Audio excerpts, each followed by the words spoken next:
guidance and direction. Proverbs 3. 5. 6. Trust in the Lord with all your heart, and do not lean on your own understanding. In all your ways acknowledge him, and he will make straight your paths. Psalm 32. 8. I will instruct you and teach you in the way you should go. I will counsel you with my eye upon you. Strength and comfort. Isaiah 41. 10. Fear not, for I am with you. Be not dismayed, for I am your God. I will strengthen you.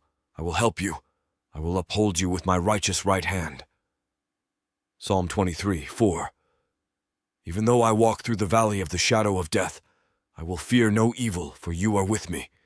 Your rod and your staff, they comfort me. Promise of eternal life. John 14. 2. 3. In my Father's house are many rooms. If it were not so, would I have told you that I go to prepare a place for you?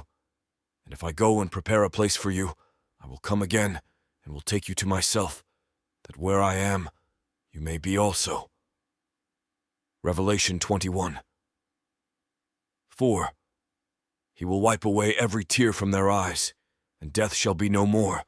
Neither shall there be mourning, nor crying, nor pain any more, for the former things have passed away.